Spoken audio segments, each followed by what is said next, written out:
नई संसद तैयार है तो चर्चा उसके वास्तु को लेकर भी होने लगी है, जहां पूरे फसाद के बीच आरोप अब ये लगने लगे हैं कि ये चोरी की संसद है।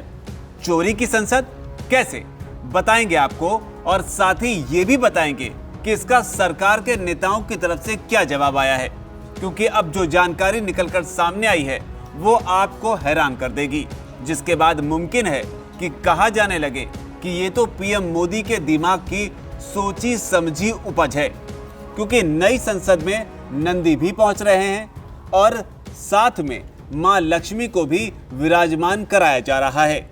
अनुष्ठान की भी तैयारी हो रही है। तो सवाल उठने लगे हैं कि आखिर पीएम मोदी के दिमाग में चल क्या रहा है। तो बताते चले कि इसका रहस्य भी अब इस नई संसद के डिजाइन में ही छिपा हुआ है।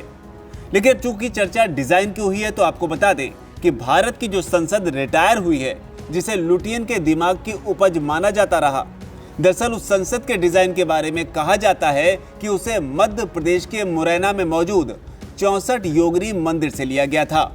तस्वीरों के जरिए आप साफ साफ देख भी सकते हैं कि भारत की पुरानी संसद और 64 योगिनी मंदिर दोनों में कितनी समानता है। दोनों की गोलाकार डिजाइन हूबहू एक जैसी है। लेकिन अब चर्चा नए संसद भवन के डिजाइन को लेकर भी होने लगी है, जिस पर विवाद खड़ा करने वालों ने यहां तक कह दिया कि मोदी ने संसद की डिजाइन अमेरिका से चुराई है। लेकिन क्या वाकई ऐसा है? तो आपको बता दें कि इस नई त्रिकोणीय संसद का संबंध सीधे औरंगजेब से जुड़ता है। जी हां, उसी औरंगजेब से जिसे मुस्लिम पक्ष ने ज्ञानवापी मामले में दयालु कहा। लेकिन अब आप सोच रहे होंगे कि नई संसद का संबंध औरंगजेब से कैसे, तो इसके लिए पूरा मामला समझिए। दरअसल हाल ही में एक टीवी डिबेट के दौरान जब कांग्रेस के प्रवक्ता ने सवाल उठाए कि भारतीय जनता पार्टी ने एक विदेशी इमारत पेंटागन की नकल कर इमारत तैयार कर दी है, तो इसका बीजेपी प्रवक्ता प्रेम शंकर शुक्ला ने पलटवार किया और साफ किया कि नई संसद विदिशा स्थित विजय मंदिर की रेप्लिका है। ये वो जानकारी है जिसे सुनने के बाद कई लोगों को पलीता लग सकता है। कहा जा सकता है कि तो क्या मोदी ने इसीलिए संसद में नंदी और मां लक्ष्मी को पहुंचाने का जुगाड़ निकाला, जिसमें किस्मत ने भी उनका खूब साथ दिया कि उनके हाथ सेंगोल भी लग गया। लेकिन बड़ा सवाल, कनेक्शन औरंगजेब से कैसे, तो वो भी जानिए। दरअसल नई संसद को विदिशा में मौजूद जिस विजय मंदिर की रेप्लिका के तौर पर बताया गया है, उसे औरंगजेब ने तोड़कर मस्जिद में बदल दिया था। भारतीय पुरातत्व सर्वेक्षण यानी ASI ने 1971-72 और 1973-74 में खुदाई की थी। उस दौरान यहाँ कई अभिलेख मिले थे। कहा जाता है कि मुगल राजा औरंगजेब ने साल 1662 में यहाँ आक्रमण कर इसे तबाह कर दिया था।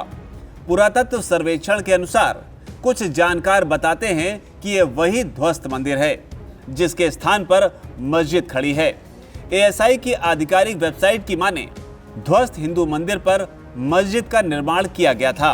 इतना ही नहीं, यहाँ मिले शिलालेख भी बताते हैं कि यह देवी चर्चिका का मंदिर था, जिसका निर्माण 12वीं-13वीं शताब्दी में हुआ था। कहा जाता है कि औरंगजेब ने मंदिर को तबाह करने के बाद उसी सामग्री से मस्जिद तैयार कराई थी। जानकारी के लिए आपको बता दें कि विजय मंदिर के विशाल परिसर में एक बावड़ी भी मौजूद है। स्थानीय लोग मानते हैं कि यहाँ का पानी कभी भी सूखता नहीं है। साथ ही इसकी गहराई और लंबाई को लेकर भी स्थिति साफ नहीं हो सकी है। एक धारणा ये भी है कि इस बावड़ी से एक रास्ता MP के ही एक और प्राचीन शहर रायसेन तक जाता है।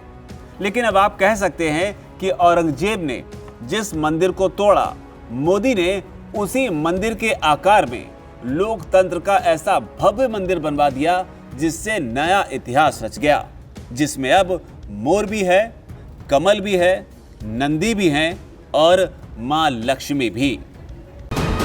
VK न्यूज, राष्ट्र के नाम।